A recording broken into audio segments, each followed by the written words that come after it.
All right, hey, what's up guys? Coach Mac, Play Fast Football. All right, today I'm going to do a quick video on what I start with in the postseason analytically, the things that I'm looking at, going through things that we played on defense, how we played them, and I'll talk a little bit about each one of those. Make sure you check out our partners, GameStrat, sideline replay company we use at Bishop Kenny High School. I've used them at the last 3 schools that I've been at. If you're looking for highly reliable, highly affordable, make sure you check out GameStrat.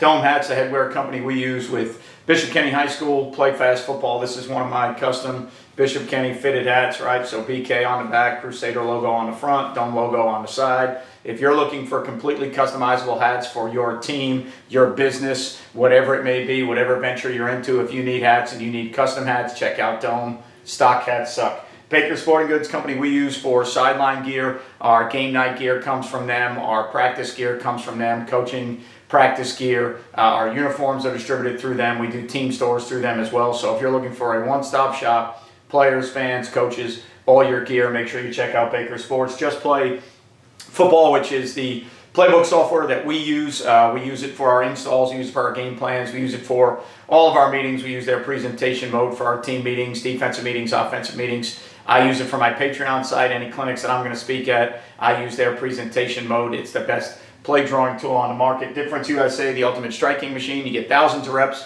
without needing a partner. They set up right on the racks that are already in your weight room, so they're perfect for in-season, off-season training. You don't need a partner. You don't need anybody to hold the bag. It's just you and a DifferenceUSA machine, so you can get the reps that you need. You can strike violently while staying safe. All right, and right now we've got a holiday deal going on between Thanksgiving and Christmas. Any virtual clinic that I've done in the past, we've got probably 9 or 10 virtual clinics that we've done. Tight front, split field, blitz families. We've got a screen game clinic, an atavis tackling clinic. We've got a Noma zone clinic. We've got the defense coordinator from Colgate, Jordan Belfiore, did a defensive clinic for us. Devin Bice, who's an offensive line coach at West Alabama, did an O-line clinic for us. And then Sean McIntyre, another head coach in this area, did a drill clinic for us. So any virtual clinics we have, all right, we are doing a holiday sale for Thanksgiving and Christmas. Email me, sting8740@gmail.com, and I'll let you know how you can get any of those virtual clinics that you would like.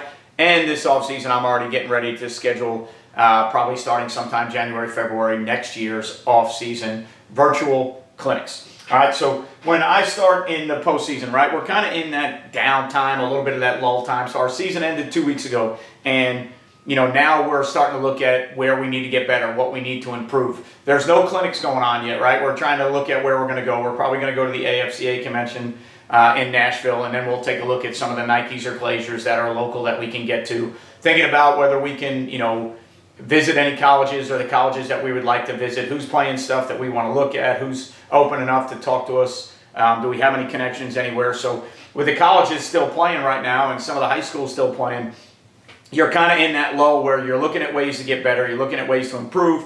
You aren't coaching on the field anymore, but you want to keep doing football stuff. So for me, it starts with analyzing what we played the season before, all right? So I look at the numbers of what we played, where we spent our time, how do we need to evaluate where we spent our time. And early on, I haven't done breakdowns yet. The situational breakdowns will come next, right? So you'll eliminate certain scenarios. You'll take out maybe some red zone stuff and separate that category. Maybe some stuff where you have people backed up, separate that category and get it down into normal playing field, down and distance stuff, and then figure out situationally. I think that'll be the big thing for us, is finding the situations that show up the most that we need to practice more of. I just did a video, a YouTube short video talking about situational football, and you look at the Alabama game, they're about to score to win the game, and they get a ball snapped on the wrong snap count, which they say was the D-line doing things that made the center think that the snap count was there, whether it was clapping or whatever it was. But bottom line is they ended up losing 25 yards and had to end up throwing a touchdown pass on 4th and 31. Auburn gives up a touchdown pass on 4th and 31. Jets were playing the Dolphins. The Dolphins throw a pick at the end of the half. At the 50-yard line, the Jets try and throw a Hail Mary. That Hail Mary gets picked off at the goal line and returned for 100 yards. So all these games that you watch every week, there's so many situations and scenarios that you need to try and create for your team. So that'll be the next thing that we think about, is what situations do we need to practice? What do we need to practice more situationally? The first thing that I look at postseason when I talk about analytics is the snaps that we played, what did we play, where are the percentages, where do those things show up, right? So we played 774 snaps on defense this past year in about 11 games, all right? Of those 774 snaps, first down were 349 of those snaps. Second down were 245 of those snaps. Third down were 150 of those snaps. Fourth down were 30 of those snaps. So if you followed anything I've done in the past, I've done videos where I've talked about everybody in football on defense talks about third down being the money down. We've got to get off the field. You watch teams play in college and everybody's making the money sign. Guys hold up money signs on third down. Yes, you have to get off the field, but I've always talked about how first down is the money down. And the reason I say that is, you know, I look at third downs kind of like if you want to make a golf analogy. If you've got a 650-yard par 5, all right, and on your third shot, all right, to hit the green in regulation and have a attempt at a makeable birdie, you've got a 100-yard wedge in your hand.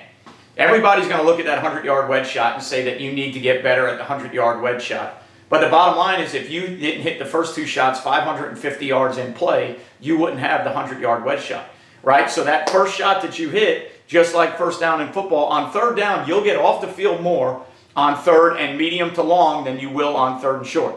So if third down's the money down and it's all about getting off the field, how do we get into situations that give us a better chance to get off the field? You play better first down defense. Now, to back that argument up, when you look at the stats, first down is 349 of the 774 snaps. By far the largest percentage of any other down in the grouping, right? So when you're thinking about time and spending time in practice and spending time thinking about play calls, first down to me is the most important down because if we can get them off schedule, we can get them behind the chains, now we can get into a third down that makes the quote-unquote money down for us, all right, more advantageous. It gives us a better chance to get off the field. Plus, first down is 349 of those 777 snaps, or 774 snaps. So first down is the highest percentage of snaps, the highest percentage of calls that we make every year in games. So if first down is the highest percentage of calls that you make, and first down is to me the down where we can get people behind the sticks, behind the chains to make third downs more manageable, all right, or to increase, all right, our success rate on third downs, well then you need to be spending a ton of time on your first down calls. Now, situationally, you need to break those down and get rid of maybe some red zone things and maybe some backed up things and figure out what your normal P and 10s are, right? What are you doing on your normal P and 10 downs on first down? It shows up to be the most, all right, the most snaps that you play all year. To me, it's the most important down that we play on defense, okay? All right, yeah, third and fourth down, get off the field, I get that. But to me, my philosophy, my mentality is first down is the most important snap that we play. All right, and especially drive starters. That to me is the most important snap that you play. You want to get that drive started off the right way. You want to get some momentum for your defense. So it is, all right, the highest percentage. First down shows up the most, and to me it's the most important. So when you start looking at that, if we play more snaps in first down situations, then we need to really concentrate on what we do on first downs, all right? Second down was the second highest number, right? How many people do situations in practice talking about second down? Statistically, when you look at the numbers, it's the second highest number of snaps that we play. We only played 180 snaps out of 774 in third or fourth down scenarios. Yes, I know those are the quote-unquote money, get off the field, the big downs. But the two highest percentages of snaps we play are first and second down. There aren't very many teams that I've studied across the nation that do situations of second down football, right? But it shows up as a down more often. Okay, and then again, situationally, you'd have to break down second and short, second and medium, second and long. So when you start figuring out what you call, why you call it, where your success rate was, what the offense does on those downs, right? That's a whole nother game within a game. But when you just look at the pure numbers of the analytics of what you're doing, first and second down make up 75% of the snaps that we play almost. Okay, so you're talking about over 550-something snaps, right? So 349, 350, and 245 would be 595. So 595 out of 774 snaps are first and second down. All right, there's something to those numbers. Third down was 150, fourth down was 30. All right, when you break our fronts down, when you look at the fronts that we play three fronts in general. All right, our standard tight front, our base defense, we played 60% of the time. Now, why is that important to me? I want to make sure that whatever we hang our hat on, whatever we think is our base, shows up, all right, the highest percentage. Otherwise, we're doing the wrong thing. All right, our changeup was our 4-down stuff, and that showed up 30% of the time. And then our changeup from the 3-down stuff was our mint front, 4th rusher weak. All right, so tight front with a 4th rusher weak, and that showed up 10% of the time. So for me, when I look at that, I think, all right, at least I know in my game planning, in my practice structure, in the things that I work on in the offseason in spring football, we're at least on the right page here because our base tight front 3-down is what we do 60% of the time.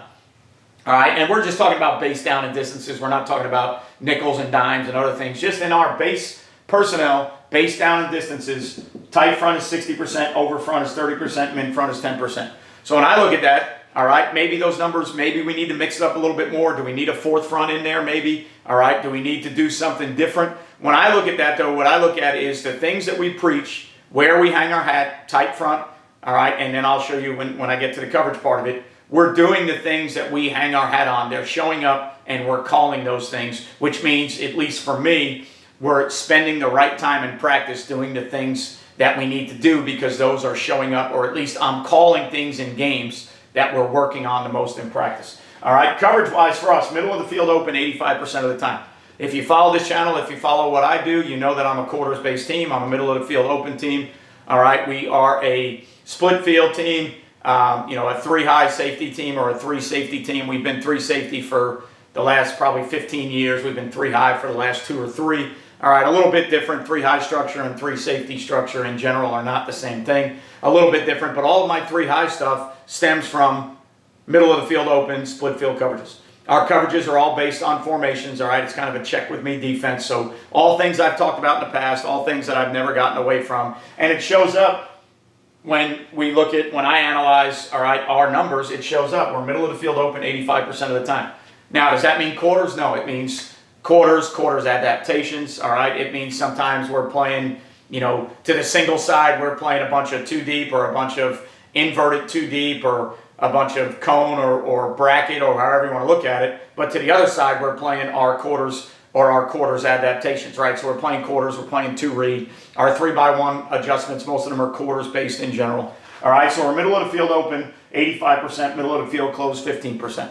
All right, again, that lets me know that what we do in the offseason, all right, where we start, where we teach, we start middle of the field open, we start quarters based. Well, that needs to show up the most in our games because that's where we hang our hat. Our 3 deep is a changeup, 15% of the time, all right? Those numbers aren't too bad. I may try and look at next year 75-25 or 80-20, depending on certain scenarios. All right, our pressure stuff, 5 or more. We pressured 36% of the time in base down and distance situations or base settings, eliminating nickel, dime, all right? We have another package that we were in 55 or 60 snaps this year. That's our nickel dime package, and I treat that separate from all of our base defensive stuff. And usually when we're in that, it's replacement blitzes, creepers, simulated pressures or house pressures that we're showing. Most of the time in those deals, we're only sending 4 anyway, so it wouldn't be 5 or more. So base personnel on the field, pressure 5 or more. Now, if you want to argue what's a pressure, what's a blitz, what's a dog,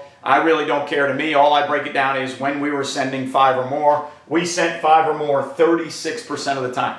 Now, depending on where you are, depending on your philosophy, depending on where you coach, I don't know how high or low that number is. I would think that number is a little bit high, personally. All right, but for us, it's based on the fact that we are undersized on defense. We're small up front. We need to move. All right, most of my pressures of those 36%, I can guarantee you most of those were called, drawn up, generated as run pressures. All right, things that I was doing to cancel gaps, move gaps, change the blocking schemes, get guys to tackles for losses, all those things that I looked at in the offseason. All right, and probably of those 36%, I would say probably 50% almost of those, I haven't broke down all the numbers yet, but of those 36%, 50 or more were 6-man hot pressures. All right, so middle of the field closed, 6-man zone pressure, hot pressure, eyes coverage, however you want to look at it. We put a little spin on it this year and did a little bit differently than we had in the past. But those were not man-to-man deals. Those are 6-man pressures. So if we sent 5 or more 36% of the time. Now, of those 36%, 90% of those pressures was zone pressures. We're not a man team. We're not built to be a man team. Yes, we play man coverages. A lot of our man coverages are part of our package where we have underneath cut players, post safeties, 2 high safeties, whatever it may be. We rarely play zero coverage. We rarely play true straight man-to-man. It's always some type of combination where it's, all right, man with underneath help, man with high safety help, man with help somewhere. All right, so 90% zone pressures, 10% man pressures. Now, of our zone pressures and our man pressures, 80% of those are middle of the field close. So we have a post safety defender in 80% of the pressures that we run. So one of the things I'm looking at is, do we need to pressure more from some middle of the field open scenarios? Do we need more of our trap pressures with 2 high safeties? Do we need, maybe to build in some pressures that are combination man zone pressures where we can play our middle of the field open zone concepts at a passing strength and lock the boundary side, lock the single side, right? Because when you watch us on film, 80% of the time we pressure, there's going to be a post safety. It's middle of the field close. Now, I don't know what other people's numbers look like. I don't know how many other ways there are to pressure. You either have no safety, a post safety, or if you're pressuring with 2 safeties, it's usually only some type of 5-man pressure, or it's a sim, creeper, replacement, however you want to terminology those things. But there's not a ton of ways you can pressure with 2 high safeties, all right, and get the pressure that you want up front, right? So 80% of those are middle of the field close. So why do I start with these numbers? I want to figure out what we played, how we played it. Does it match what we teach? Does it match our install? Right? So that's the first thing I'm looking at. Obviously, number one, how many snaps were we on the field? All right. Then I want to look at how many points did we give up? How many points per snap? How many possessions were there average the game? How many points per possession? Those are the things I'm looking at first. All right. So when you look at the breakdown, first down, highest percentage, we need to spend a lot of our time working on our first down calls, our first down defense. Second down is the second highest percentage. All right, so maybe we need to mix in some times in practice where there's second and medium, second and long, and what our goal is on second down. All right, so if it's second and medium or second and long, we're trying to keep them in 3rd and 3 or more. We need calls on those downs. If it's 2nd and 6, we need a call that we feel like can limit them to 3 yards, right? So all the things that you're trying to figure out as a coach to break the scenarios down and say, where do we spend our time? How are we going to get better? How can we change what we do in preparation? How can we change our practice to get better?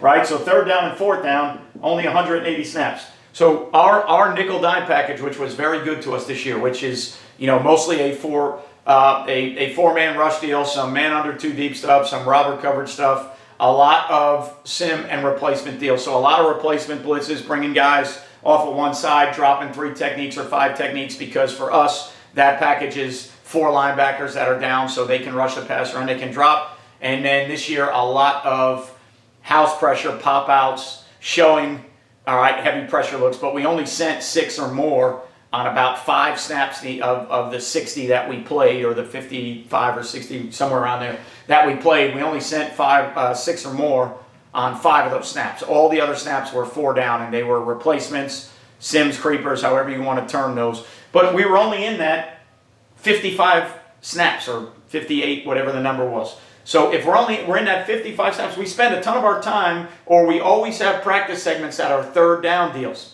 We were only in that package 55 snaps. So throughout the course of the year, the amount of time that you're practicing, how much time do you really spend on something that is certainly important? It's probably the best thing we did this year, to be honest with you. But when you look at the numbers, we were only in it 55 out of 774 snaps, right? So as a coach, you're looking at analytics. If I'm in that 55 times out of 775 snaps, where do we fit that into practice? How much time should we be devoting to that? All right, and then when did it show up? Was it 3rd and 6 or more, 7 or more? When did we call it? Why did we call those things? All right, so those are the first things that I look at. Again, a lot of situations aren't thrown in yet. Explosive plays isn't built in yet. Figuring out where we need to hang our hat. None of those things, none of those studies have been done yet. This is just the first thing. I pulled clips out. I start pulling them out, the amount, total defense, then I pull out 1st down, 2nd down, 3rd down. I haven't even broke down my first, my 2nd and 3rd and 4th downs. I haven't even broke those down into yardages yet. I haven't even got that far yet. The first breakdown is pulling these things out, pulling our fronts out and seeing the percentages, pulling our coverages out, seeing the percentages, pulling our pressures out, seeing the percentages. That's where I start with my postseason analysis, my postseason statistical work, all the things that I'm looking at. For us, two of the things that I know for certain we've got to get better at, we've got to defend tight end sets better. All right, last year we were pretty good against tight end sets from our base stuff. This year we struggle a little bit more, so we've got to find a way with our returning personnel to defend tight end sets. All right, and then short yardage for me is always something that I want to study, always something that I want to look at. I don't know how many answers there are for short yardage situations. I don't know, everything. A lot of it seems to be zero. All right, coverage looks in some form or shape. I know when you get down near the goal line, you can play some zone concepts, where you're flat across the goal line. We play 7 across. There's some other deals that you can play, some matching zone concepts. But, short yardage in the middle of the field, what do you call it? So we need to get better at short yardage defense. Again, we were small this year, so short yardage for us is not a great scenario. But that's something in the offseason I know for sure. Two things I'm going to look at for sure for us is defending tight end sets from our same personnel grouping and short yardage stuff. So hope this video helps you guys out with just early analytical data, where you start your data. Our research will go way beyond this with situations and down and distance and explosive plays and other things that we need to look at. But my first research, study, analysis of our season starts right there. That's what I do. Hopefully that helps you guys out if you're looking for a place to start or how you break down your information. All right. If you're not a subscriber, please hit that subscribe button. Subscribe to the channel. Over 25,000 now. Grateful for that. All right. Make sure you turn on your notifications. Every time we do a video like this, or we go on YouTube Live. I go on YouTube Live usually once a week to talk football.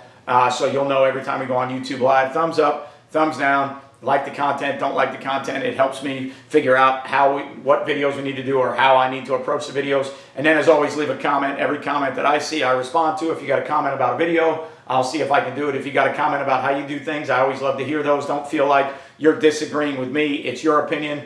I love to hear what you do because it can help me. All right, and I've actually taken some comments from some people and said, hey, you know what? That's a pretty good idea. We should try that. So don't be afraid to leave a comment.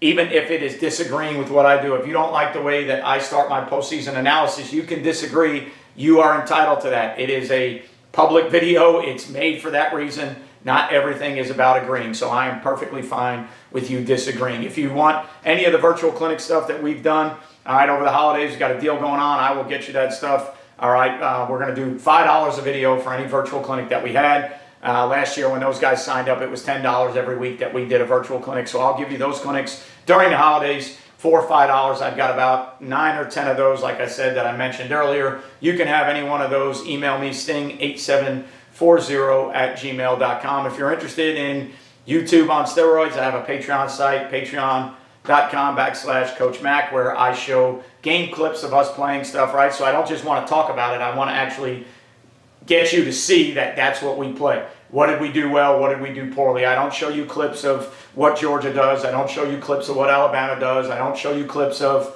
hey, here's these guys running this. I show you clips of what we do in high school because for most of you, that's where it's, all right, the most relevant. You're high school coaches. You need to see the things that we do with our players. I want to show you us playing our defense with our kids and get you to look at, hey, here we are playing defense with a 170-pound 4-eye, 180-pound 4-eye, and 185-pound freshman nose guard. Here's what we're doing. Here's where we struggle. Here's where we need to get better. Right? So patreon.com/Coach Mac. It goes back 3 or 4 years worth of stuff that goes all the way back to clinic clips that I did when we did the live Play Fast clinic. Any other stuff that I've done at previous jobs that I've been at, there's some stuff on there where it's got video on it. It's got Just Play, some diagrams on Just Play on there. So YouTube on steroids if you're interested in that. Thank you for following along the last 10 years. We got a goal right now. We're trying to get to 4 million views. We are at 3,912,000. Need 88,000 in the next 5.5 weeks. Tough number to get to, but we're going to keep grinding. We are approaching 4 million. Thank you for everything you do for me. Thank you for everything you do for PlayFast. Thank you for everything you do for the coaching profession. Thank you for everything you do for the game of football. Remember, you won't play well until you play fast. I will see you guys next time.